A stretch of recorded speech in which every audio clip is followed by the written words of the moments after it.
All right, this is a lecture on dimensional analysis, which is my absolute favorite topic. Well, definitely one of my favorite topics in chemistry. I think understanding dimensional analysis is one of the biggest keys to being successful in general chemistry.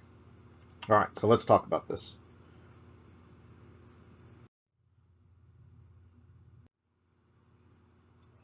Okay, so let's assume that we've got all of these relationships down, and we want to start using these relationships to do some unit conversions. Now, let's say we've got a problem which is asking us how many inches are in 23 feet. Now, if we're not quite sure how to do this, we might recall that there are 12 inches in a foot, and so take 23, divide by 12, and this gives us 1.916 inches, right? Now that doesn't seem right, right? 23 feet is pretty long, right?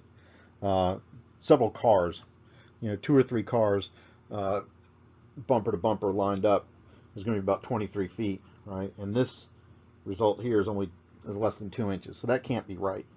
So let's try something else. If 23 divided by 12 doesn't give us a good answer, let's try 23 times 12. If we do that, we get 276 inches.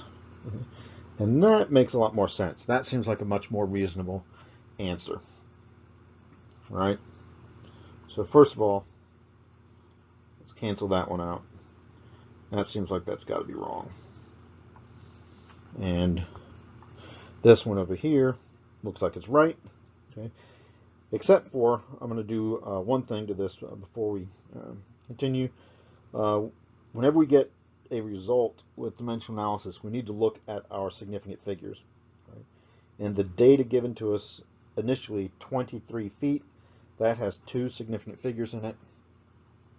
This here, 12, right, seems like it's got 2 significant figures, but because it's part of a definition, right, 1 foot is exactly 12 inches. Because it's part of a definition, this actually has an infinite number of significant figures, right?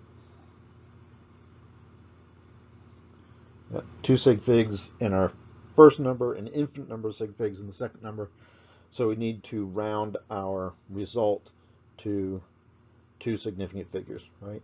Because the multiplication and division rule is that the result cannot have any more significant figures than the smallest number of sig figs in the things that you're multiplying.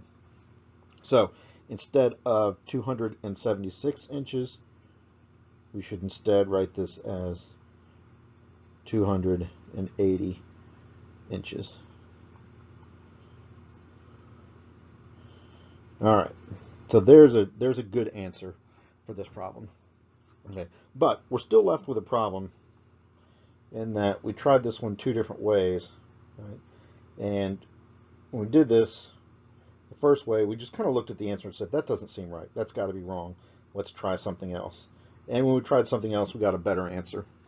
But I think we need a more systematic way to do that, so we don't have to kind of play around with it and try to figure out which answers seem right and which answers seem wrong.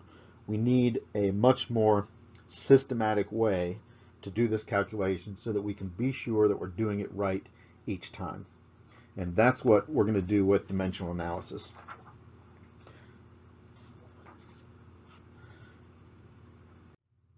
All right. Now, dimensional analysis is based on a really simple idea. In fact, it's so simple that you probably don't even think about it. It's something that you learned probably in about 2nd or 3rd, maybe 4th grade, and you thought, this is really silly. Why are they even teaching us this?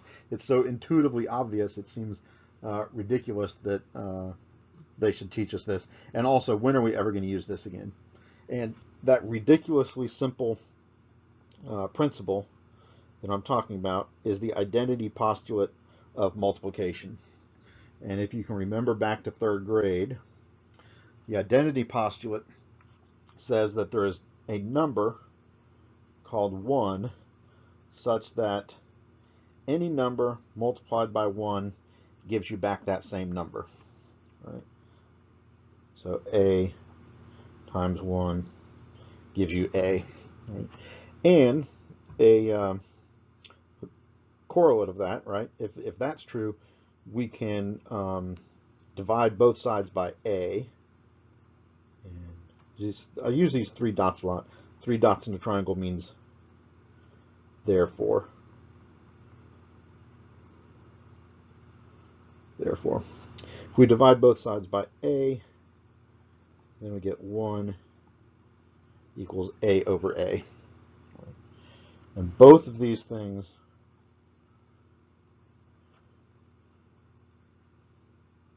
are true, and believe it or not, are actually important. This first one says any number multiplied by A returns the same number back.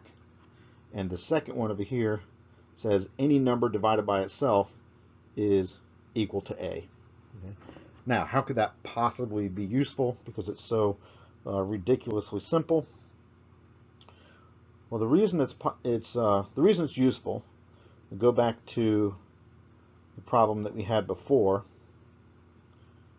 We're converting 23 feet into inches.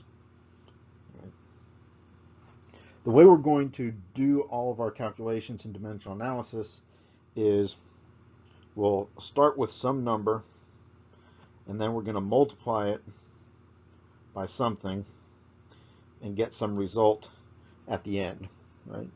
But here's the important part. When we take this 23 feet and multiply it by something, we want to get a result over here that instead of feet, the result is going to be in inches.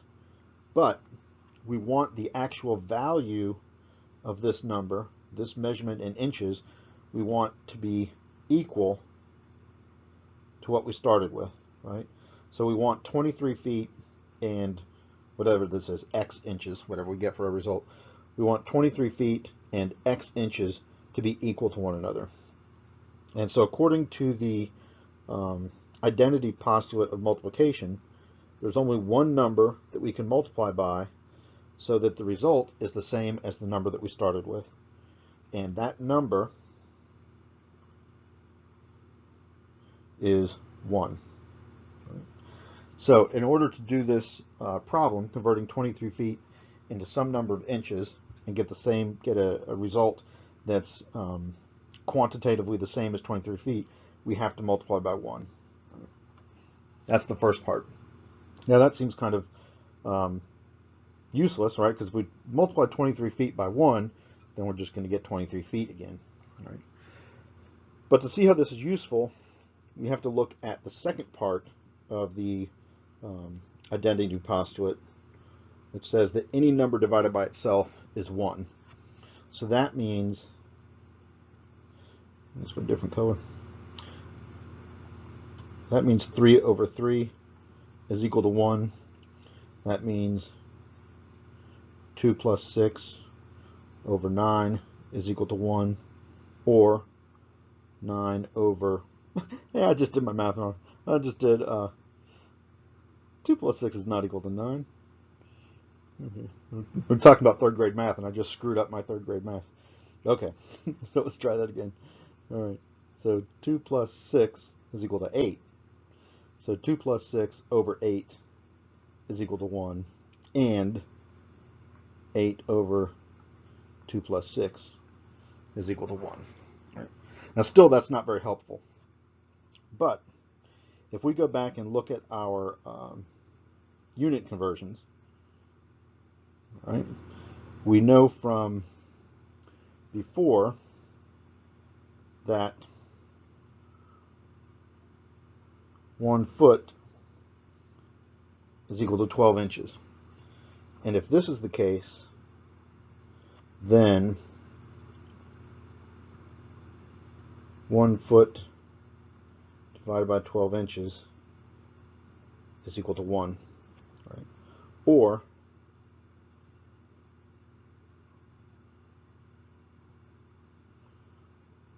12 inches over 1 foot is equal to 1. And so these relationships here, where we use different units or different measured values, where the numerator and the denominator are equal to one another, right? Anytime you've got two things that are equal to one another, then you can make a fraction with one on the top, the other at the bottom, or flip it upside down, doesn't matter. That fraction is equal to 1. And if that fraction is equal to 1, then this is what we call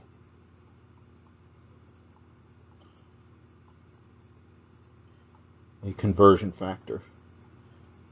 And the conversion factors allow us to convert between units by using these fractions.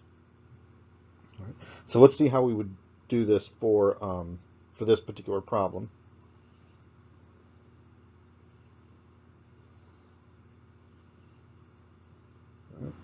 If we want to convert 23 feet into inches, right,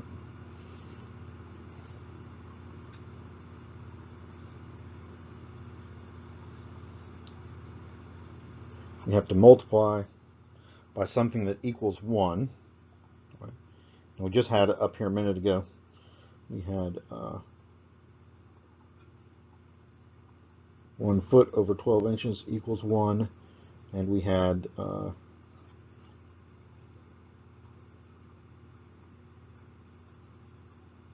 12 inches over 1 foot equals 1, right?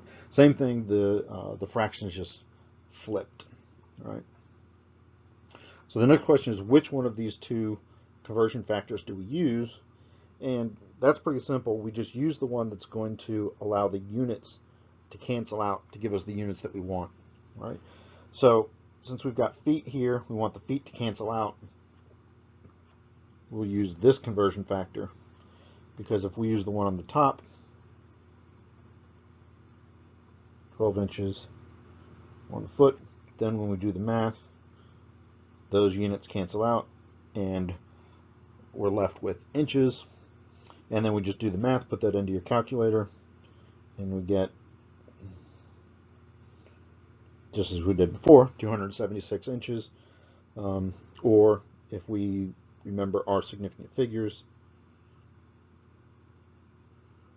280 inches.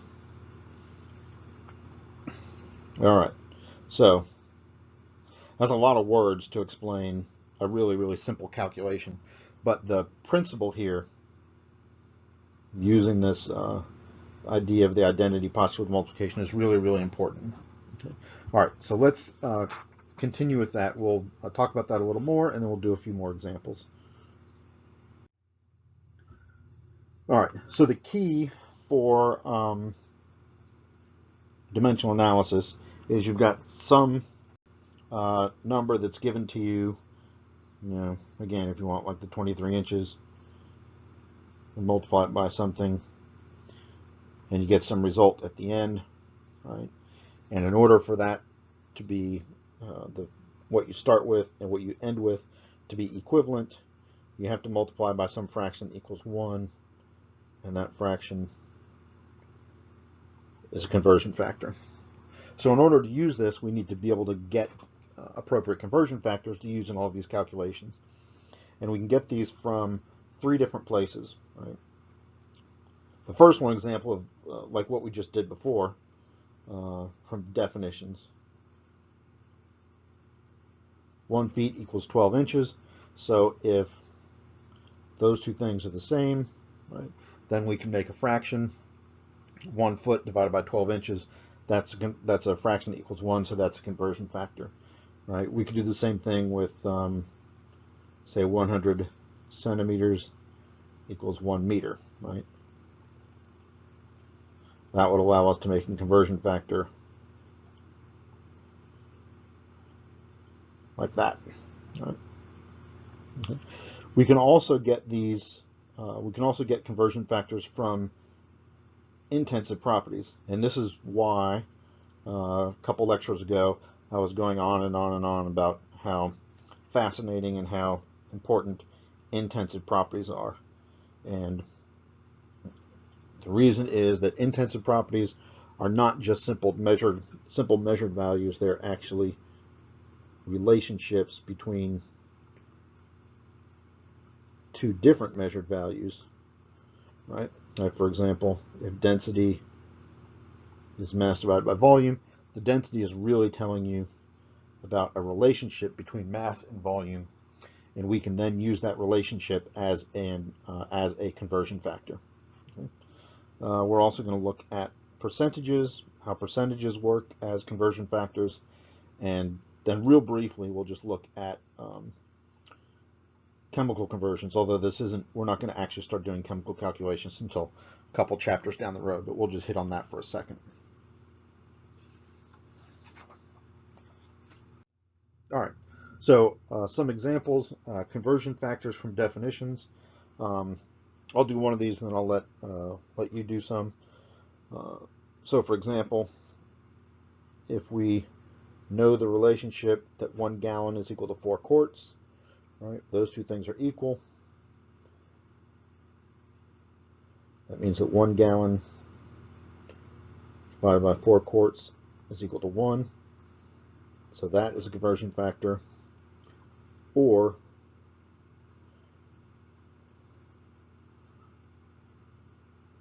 do it the other way. Oops. Do it the other way around. That's also equal to 1, so that's a conversion factor. Okay. All right. I know it's simple, but go ahead and take a minute to write conversion factors for these two down here. Okay. Take a minute, write the conversion factors, and write the fraction both ways. Let's see what you get. All right. So here's what I got. Since 1 gram is equal to 10 to the 9th nanograms, we can set up a fraction like this, 1 gram divided by 10 to the 9th nanograms, or like this, 10 to the 9 nanograms is equal to 1 gram. And those are both conversion factors that are equal to 1. And the same thing down here with inches and centimeters. Okay? And that's how we're going to use these in subsequent calculations. Okay, so let's see how this works. Let's do an example, converting 495 nanometers to meters. So we've got 495 nanometers. We want to convert that to some number of meters. Right? In order to do that, we're going to multiply by 1. We just have to figure out what form of 1 we want to use there. So in order to do that, we are going to write a couple of relationships. Or I guess in this case, just one relationship, right? If we remember that 1 meter equals 10 to the 9th nanometers, then we know that 1 meter divided by 10 to the 9th nanometers equals 1, or that 10 to the 9th nanometers divided by, that's ugly, 10 to the 9th nanometers divided by 1 meter equals 1. So we can use either of those two as a conversion factor. We just want to look at the way our problem is set up, and we want to use whichever one of those conversions is going to make our units cancel out. And so it's clear that we need to use that one so that our nanometers will cancel and we'll get meters at the end.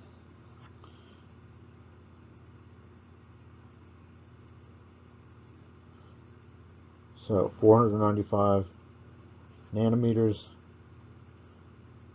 times 1 meter or 10 to the 9th nanometers equals that. Now just put that into your calculator. And remember, when you're doing this in your calculator, remember that this really is the same as 1 times 10 to the 9th nanometers. So when you're keying this into your calculator, you want to key this in as 1 exp 9, not 10 exp 9. All right, and if you do that, put that in your calculator, you will get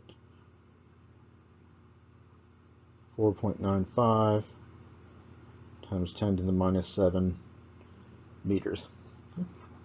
And we also want to think about significant figures, right? Remember, for multiplication and division, the result can not have any more significant figures than the smallest number of sig figs in the things that we're multiplying together, right? So if we look at these, our initial value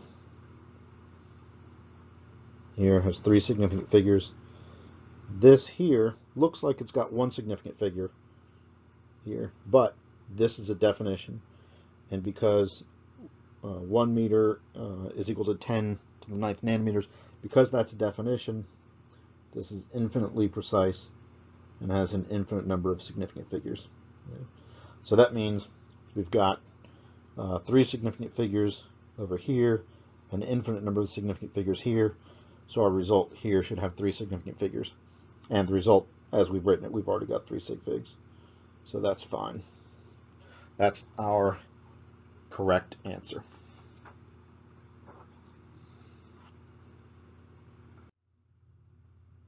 All right, so let's see how we can get conversion factors from intensive properties. One of the most common ones is density.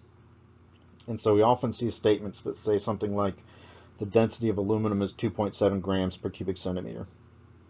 And it's not really clear from the way this is written. I often tell people it's confusing because this is written as if it's just a number, but it's not really a number, it's actually a relationship. And what this is telling us is that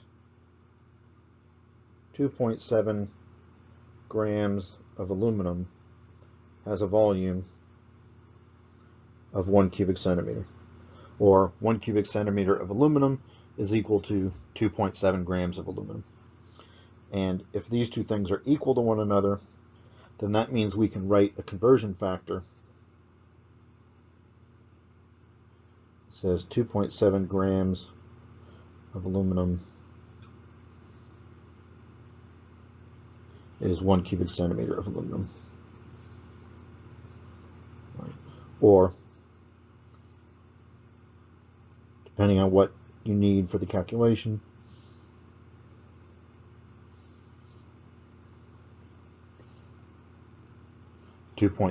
or 1 cubic centimeter of aluminum divided by 2.7 grams of aluminum. Both of those are valid conversion factors. Okay, I'm going to erase the bottom one just to make some room. All right. Concentration is another intensive property. We said before, concentration is a relationship between the amount of something and the volume. So for example, if we see something that says the concentration of sugar in Coca-Cola is 110 grams per liter, again, that looks like it's a number, but it's not really a number, it's a relationship. And so what this is telling us is that 1 liter of Coke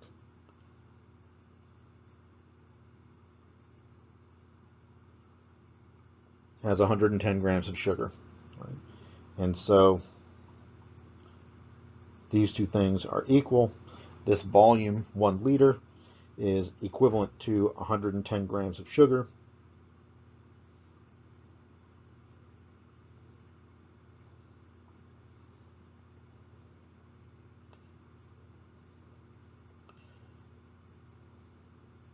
Then that would give us a conversion factor. And of course, you could flip that and it would still be valid. You can use that either way depending on the demands of the problem.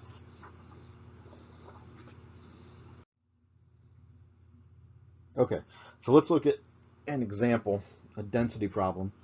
I'll read the problem first. Mercury is a liquid metal with a density of 13.5 grams per milliliter.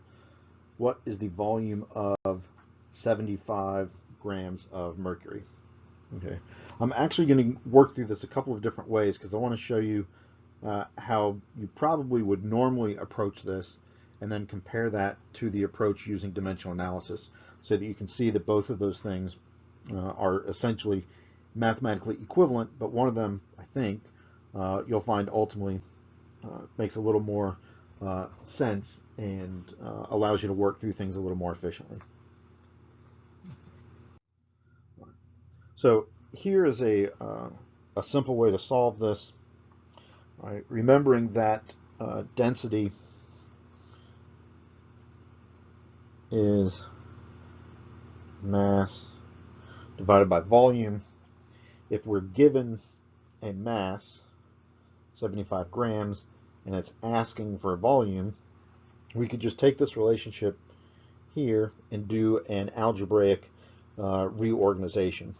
Right now it's set up to solve for density, but we can solve for volume if we first multiply both sides by V. We multiply both sides by V, we get dV equals m, and then to get volume by itself, divide both sides by d. This means that mass is going to be, or excuse me, that means we're solving for volume. Right? So volume is going to be equal to mass over density. And if that's the case, then the volume is our mass, 75.0 grams, divided by our density, 13.5 grams per milliliter. And then we'll look at our units. We can cancel grams because we've got grams in the numerator and grams in the denominator. And this will happen quite a bit, so you want to get comfortable with this. If you have a unit that's in the denominator of the denominator, then it goes up into the numerator. Okay? So our units are going to be milliliters. And that's what we'd expect because we're trying to solve for volume. Right? So just put that in your calculator, 75.0 divided by 13.5, and you should get 5.555, whole bunch of fives, milliliters. Okay. Then we want to check our significant figures. We've got 3 sig figs here. The density is a measured value, so that's not infinitely precise. That's got 3 significant figures. So we've got 3 sig figs in the numerator, 3 sig figs in the denominator. Our result should have 3 significant figures. So we need to round that here. And since this part over here is larger than 5, this would round to 5.56 milliliters. All right. And that's our answer. And that's a perfectly reasonable and valid way to solve this problem. All right. I want to show you another way. Same question, but this time instead of the algebraic approach, we're going to do this with cross multiplication. So mercury is a liquid metal with a density of 13.5 grams per milliliter. What's the volume of 75 grams of mercury? And we can solve this using our knowledge that because density is an intensive property, right, the density of any sample of mercury ought to be the same. Right? So this first part here, 13.5 grams per milliliter, tells us that if we have a sample here that has a volume of 1 milliliter, then it's going to have a mass of 13.5 grams. Now, if we have another sample over here with a mass of 75 grams, we don't know what the volume is, right? So I'll put a question mark there. But we do know that the density here and the density here are going to be the same because density is an intensive property and doesn't depend on the amount. Right? So if that's the case, we can calculate the density on the left which is 13.5 grams per milliliter. And the density on the right is 75.0 grams divided by the volume. We don't know what the volume is, so we'll just put an X there. And then if you recall from your middle school algebra, if you've got two fractions that are equal to one another, then you can cross multiply, right? The numerator of one times the denominator of the second equals the denominator of the first times the numerator of the second one. Right? So that means that 13.5 grams times X is equal to 75.0 grams times 1 milliliter. I should have put a 1 here. And then to get X all by itself, we just divide both sides by 13.5 grams. So this means X is equal to 75.0 grams times 1 milliliter divided by 13.5 grams. And when we do that, again, we want to be careful with our units. It's always important to check your units. If your units don't cancel out to give you what you want, then you've made a mistake somewhere. All right, so when we do this, our grams cancel out, and we're left with milliliters. That's what we want. And if you plug that into your calculator, you get 75 divided by 13.5. And this will, again, give you, I won't go through the whole rounding thing because it's exactly the same as it was before. That will give you 5.56 milliliters. All right, so that's another perfectly reasonable way to do this problem. That's the way I used to do the problems when I was in Gen Chem. Whenever I had a problem like that, I would use this cross multiplication technique. It made a lot of sense to me. It still does. I mean, it's a reasonable way to do it, but it's just a little bit clunky, right? There's a lot of steps in there.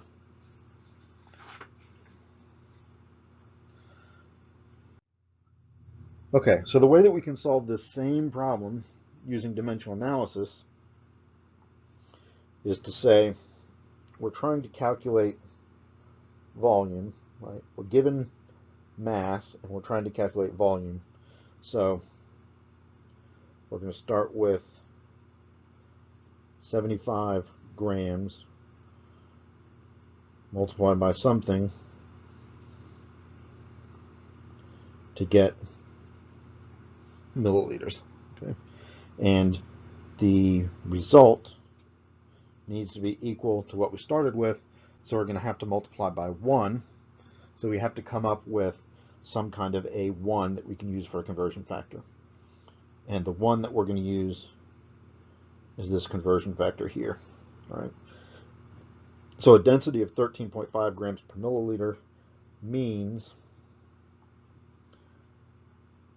that 1 milliliter equals 13.5 grams, and therefore we can make a fraction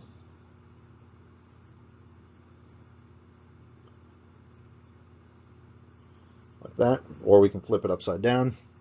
Either way is valid. We just want to look at the units, and in this case we're trying to cancel out grams and we're trying to get milliliters as our result, right? So if we use this conversion factor as written here, everything should cancel correctly.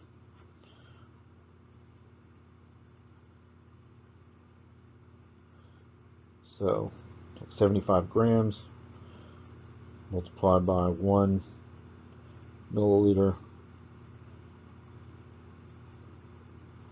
13.5 grams, and check our units. Grams cancel out. We've got milliliters up here in the numerator, so our units are going to be in milliliters. That's wonderful. That's just what we wanted. And so I put that in the calculator, 75.0 divided by 13.5, and again, just as before, we get 5.56 milliliters. Okay. All right. Fantastic. All right. So all three of those methods work, right? And if you look back at them, you'll see in each case we ended up taking 75 and dividing by 13.5. All right, and of course got the same result. So all three of those are valid. Whichever one of those feels most comfortable to you, you can do that. The reason I really want to encourage you to get comfortable with this dimensional analysis approach is that if you get comfortable with this, you can use the same approach for tons and tons and tons of different kinds of calculations. And also, this part of just finding conversion factors and putting them in will become almost automatic, and these calculations will get easier and easier and easier the more you do. All right, so we can do the same thing with percentages. A percent is an intensive property, right? So let's say we've got a sample of brass that's 13.2% zinc. What that means, and again, it's not really clear the way it's written because it's kind of buried in there a little bit, but what a percent means, if something is 13.2% zinc, that means that 100 grams of brass contains 13.2 grams of zinc, right? And if that's the case,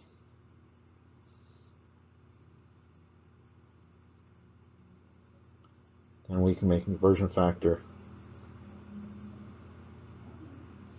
like that, right?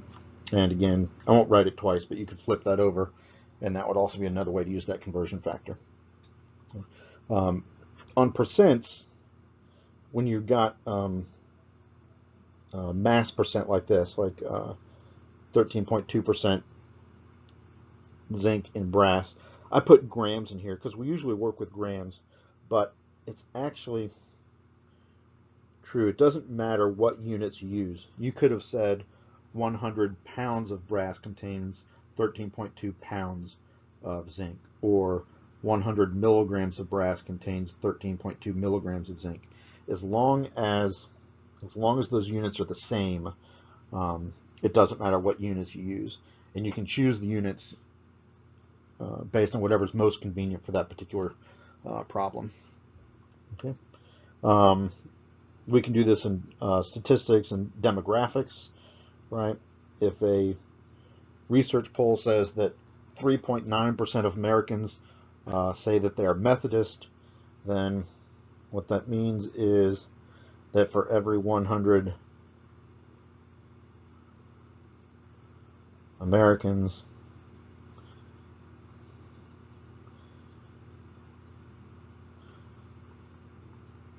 there are 3.9 Methodists. I don't know what 0.9 Methodist would look like, but that's how we'd write that. And so we can make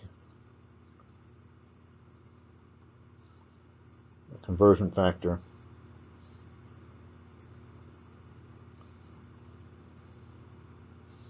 like that, right? And again, we could also flip that over if that was helpful.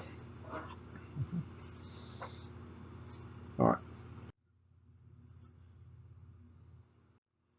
All right, let's try an example together that has a percentage in it. So a sample of steel is composed primarily of iron, but contains a few other elements, including 2.7% carbon. How many pounds of carbon are in a 7,500 pound beam of this steel? Okay. So, how many pounds of carbon? That's what we're trying to calculate.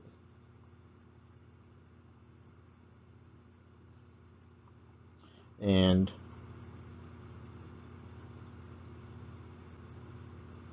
the information that we're given is pounds of steel.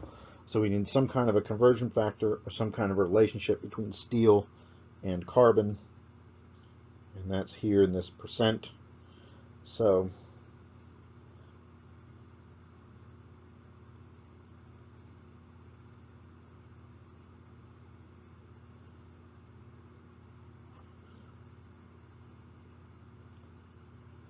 we can use this relationship. And as I said before, we can put any mass units in here as long as those units are the same. We can use grams or pounds or kilograms or whatever. Since in this particular case, we've got pounds, let's just say 100 pounds of steel is equal to 2.7 pounds of carbon. Okay, and so we can write our problem out this way. 7,500 pounds of steel, and then we'll use this to make a conversion factor. Since we want steel to cancel out, we'll put steel on the bottom.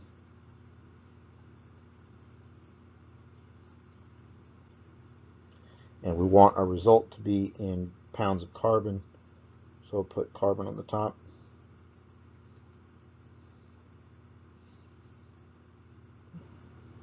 And check our units. That's steel. And then we'll just get out your calculator and take 7,500 times 2.7 divided by 100, and that gives us 202.5 pounds of carbon. Look at our significant figures.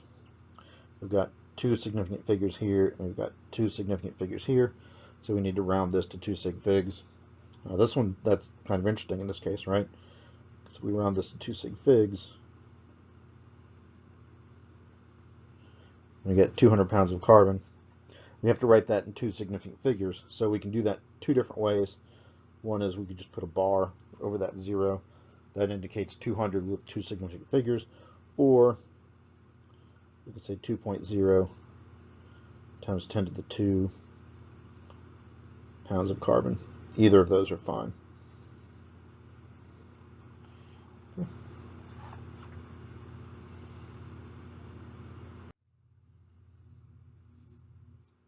Okay, we can also get conversion factors from chemical relationships. For example, if we have a chemical reaction that says 2 hydrogens react with 1 oxygen to give us 2 water molecules, we can interpret this to mean, we can do this in moles or molecules. Don't worry about this too much right now, because we're going to be doing this again later.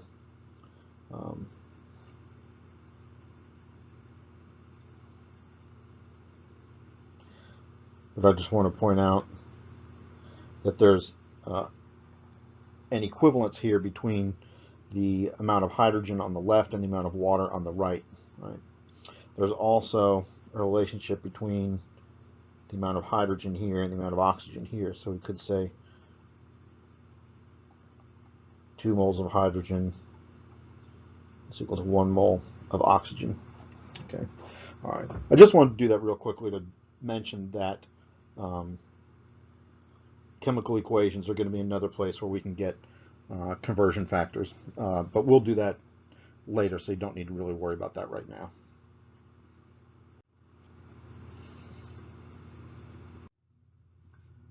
All right, so we've talked about how to use dimensional analysis. I want to fairly quickly give you a strategy for using dimensional analysis, and then we'll try that strategy on just a couple of more complicated, a little bit more, some lengthier problems. Okay, not necessarily difficult, but a little bit lengthier.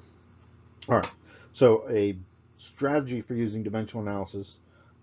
First, read the question carefully and determine what information is given to you and what information is being asked of you. Okay. Make a drawing if it's helpful. A lot of times if you're doing volume, you might have some kind of an object, a piece of wire or something, and the dimensions are described. You have to calculate an area or a volume. Something like that, a drawing can often be helpful. Then, and this part's important, write down all of the simple relationships that you know. So if you're doing a conversion that has to do with going from English units to metric units, if it's a length or something, then you might just jot down 1 inch equals 2.54 centimeters. Even if you don't know what's going to be useful and what's not going to be useful. 1,000 meters equals 1 kilometer. Just write down all the relationships that you can think of that might be useful, even if you don't know how you're going to use them.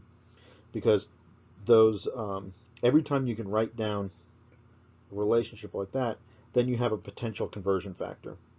And it's nice to be able to write down all of those things so you know what conversion factors you have available to you. And then make a big arrow, right? I call this making an arrow or making a plan. And for this, take your starting value, that's whatever they gave you in the problem,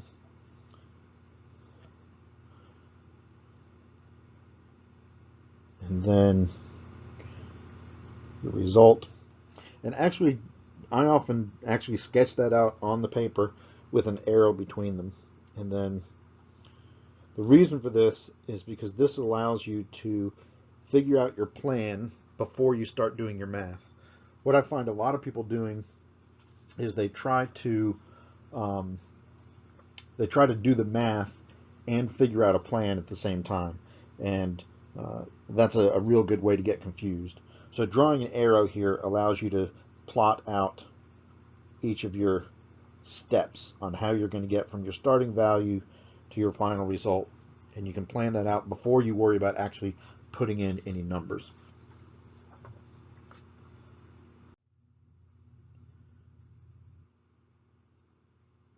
All right, and then after you've got your plan and you've got your list of potential conversion factors, then go ahead and set up the math, put your conversion factors in so that all of the units and the conversion factors cancel. Okay. If you can, it's really helpful to make an estimate of the answer so that when you get a result at the end, you can judge whether or not that result makes sense. That's a really important thing to do because it's easy to make mistakes with these, and there's no problem with making a mistake. But if you're calculating, for example, if you're calculating the weight of a bowling shoe and you get 935 pounds, then you should be able to look at that and say, that doesn't seem right. A bowling shoe does not weigh 935 pounds. And then go back and double check your math and see where the mistake is, because clearly there's a mistake in there somewhere. So always be thinking about what is a reasonable result for the answer. All right, once you've done that, you've got an arrow, you've got a plan, you've got a reasonable estimate, right? Then go ahead and execute the plan. That is, plug everything into your calculator, do the math, compare that result to your estimate. Does the result seem like it's reasonable? If it does seem reasonable, that's fantastic. If it doesn't, go back and look at your math again and see if there's a mistake somewhere. And then finally, once you're happy with your result, don't forget to consider significant figures. It's always important to report your result with the correct number of significant figures. Okay, let's try this out on this problem. The distance from the sun to the earth is 93 million miles. How far is this in kilometers? Okay. So the first thing we want to do is identify what information is given to us, 93 million miles, and what's being asked of us, and that is the same result in kilometers, right? Make a drawing. I don't think a drawing here is going to be particularly helpful because we're just trying to convert, just doing a unit conversion between two different lengths. You can draw a drawing if you want. Might be kind of fun. You can make a pretty drawing of the Earth and the Sun. Let's write down all of the relationships that might be useful for us. So for example, we've got kilometers here, so 1 kilometer is 1,000 meters. We've got miles here, so we should remember that 1 mile is 5,280 feet. We're going between metric units and English units, so at some point here we're going to need 1 inch is 2.54 centimeters, and remember that's an exact definition. And once we've got a couple of conversion factors, we can try to make a plan, and we can put an arrow up here. So let's see if we can get from one to the other, right? We're starting with miles, and we have a relationship here that converts miles to feet. So we can convert miles to feet. Okay. Not sure what we're going to do with the feet just yet, but let's look over here. Sometimes it's helpful to start at the end and work backward. We know that we want to end up with kilometers. We've got this relationship here that relates kilometers to meters. So that means if we could get meters, then we could get to kilometers. Okay. So we're trying to get from feet to meters. Somehow we got to bridge that gap. We've got a relationship here that uses inches, right? So if we can relate feet to inches, right? 1 foot equals 12 inches. And that's a conversion factor that will allow us to go from feet to inches. And then we've got this relationship here between inches and centimeters. So we can go from inches to centimeters. Right? And now we're almost there. We just have to figure out somehow how to get from centimeters to meters. And so if we think a little bit, I hope we will remember that 1 meter has 100 centimeters. And if there are 100 centimeters in a meter, that'll allow us to go from centimeters to meters just like that. Okay. All right, so now we've got our conversion factors written out here, and we have a plan here. All we've got to do is plug the numbers in. Actually, one other thing we ought to do, we ought to come up with an estimate, right? A kilometer is smaller than a mile. It's not quite twice as big as a mile, or excuse me, it's not quite half as big as a mile. If there were 2 kilometers in a mile, then the number of kilometers would be twice as many. So we go from 93 million to 180 million. But there are not quite 2 kilometers in a mile. It's a little bit less than that. So it should be a little less than 180 million, maybe 160 million, maybe 130 million, something like that, right? But the number of kilometers should definitely be larger than 93 million. Okay, a little bit larger, but not a heck of a lot larger. Okay, let's go ahead and put the numbers in and execute our plan. And I'm going to erase these conversion factors over here just so that I've got enough room to work, but I hope that you have them written down.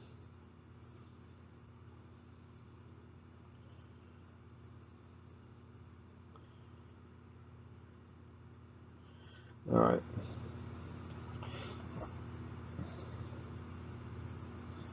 So 93 million miles. We want to go from miles to feet, so we'll use that conversion factor. We'll put miles at the bottom.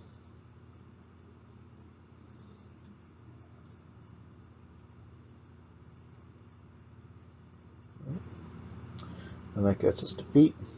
Now we want to go from feet to inches.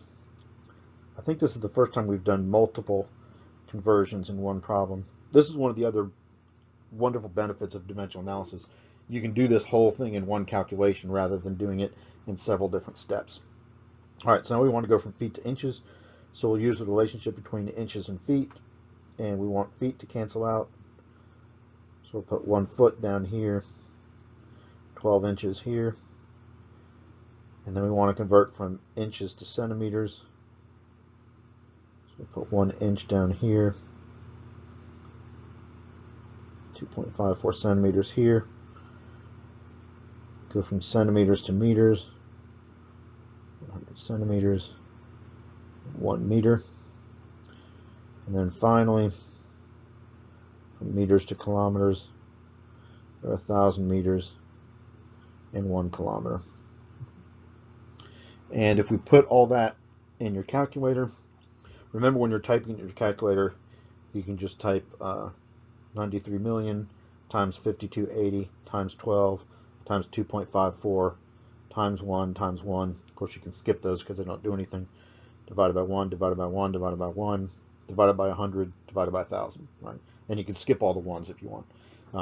But my point is you can do the whole thing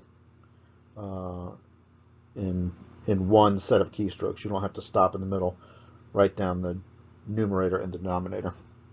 All right, and if you do that, take your calculator, you want to get 149,668,992 kilometers. And that matches our prediction before for a reasonable value, so this is probably a good result. And we just need to think about significant figures. So this value that we're given to start with, this has 2 significant figures, and all of these conversion factors here are based on definitions, and so all of these have an infinite number of significant figures. So the smallest number of significant figures in any of the things we're multiplying is 2. That means we need to round this one to 2 significant figures. So we can write this as 150 million kilometers, or if we wanted 1.5 times 10 to the 8 kilometers. Either of those is fine.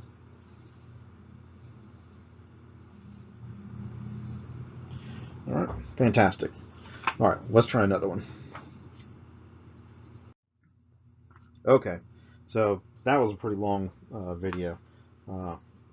Probably should break that up into a couple smaller videos. But anyway, all right, we're through that part. Dimensional analysis, like I said, the reason the video is long is because it's really, really important. And I think we've covered just about everything we need to do in dimensional analysis, for now at least.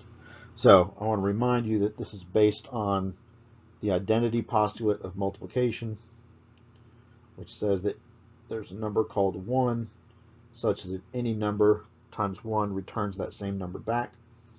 And the correlate of that is that any number divided by itself is equal to 1, right?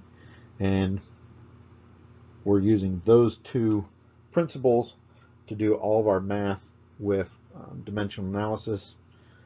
The key is to find conversion factors, and conversion factors are just equations where you have 2 different things where you can say this is equal to that, and if you can say these 2 things are equal, then you can make a fraction that's equal to 1 and use that as a conversion factor. And those conversion factors can come from definitions, intensive properties, percentages, chemical relationships, and other things too, but those are the things we'll see most often. We talked about a strategy for doing dimensional analysis, figuring out what's being asked and what's being given, writing down as many relationships as you can to use as potential conversion factors, making that big arrow, just really important, your starting value to your result, and then using conversion factors to step through from one to the other. All right. And then once you've got all of that down, then the last thing is just to practice. It takes a lot of practice. In your study guide, you'll find tons and tons and tons of dimensional analysis problems. So give those a try. All of the answers are provided in the study guide solution manual. So work through those. If you don't get the answer correctly, give it another shot. If you're still having trouble with it, then let me know and we can look at it together. All right. Thanks for sticking with me through this rather long video, but I hope that it's been helpful.